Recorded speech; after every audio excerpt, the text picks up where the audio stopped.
After 2 minutes, okay na siya. Over. Tikman natin siya.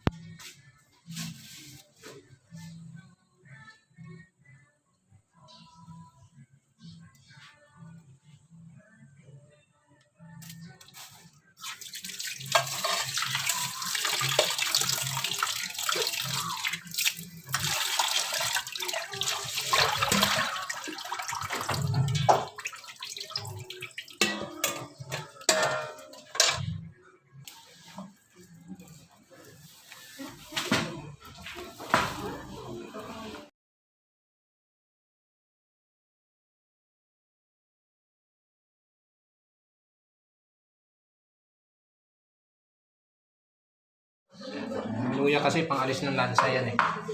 Di ba? Ilang kilo ngayon na pusit mga kapobre na? 320. Grabe. Isang kilo yan.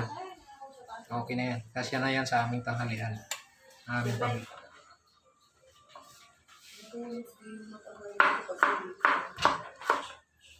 Okay.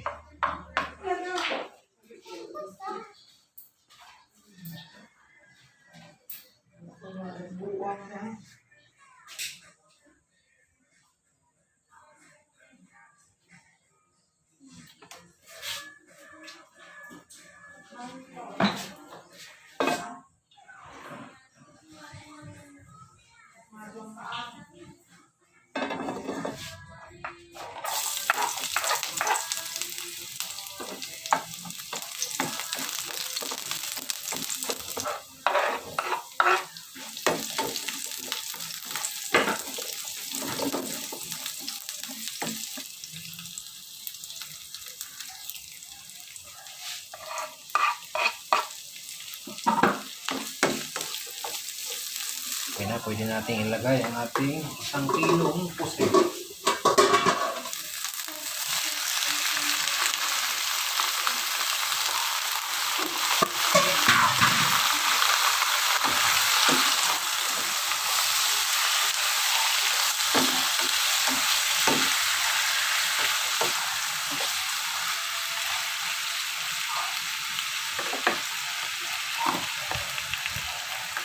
Pamintang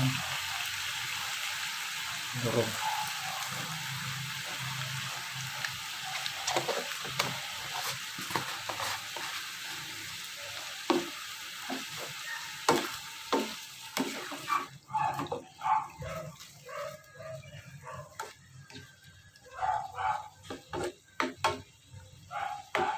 Ito yun.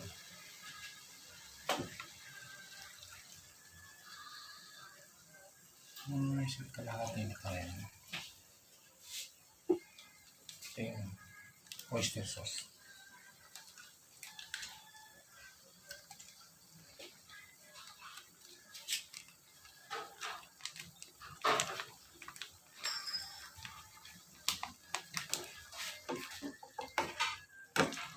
Makapos na siya. Sabay na natin ang suka. Ayan.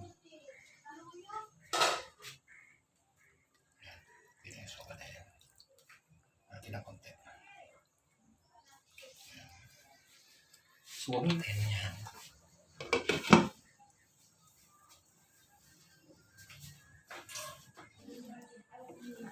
After 5 minutes mga kapobre, ayan na siya. Oh. Nakatas na. Dumami, kusang kumatas. Pero okay lang yan kasi yung tikman muna natin. Ha? Yan.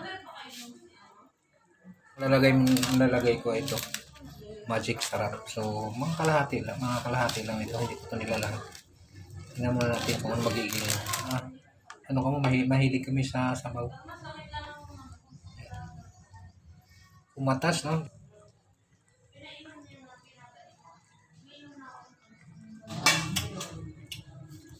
Tama-tama lang eh. Tama-tama lang. Pinas siya mga kapobre. So, pakulaan natin saglit ng mga ilang ano pa. Mga 2 minutes siguro. Okay na yan. Sarap na. Okay na siya. Supply. After 2 minutes, okay na siya mga kapobre. Tikman natin siya ulit. Luya mga kapobre.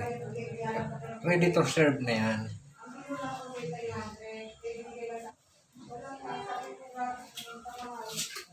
At siyempre, ano natin yung kanyang laman.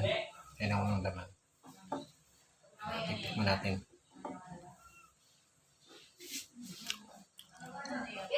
Tama-tama lang yung lambot niya. Sarap.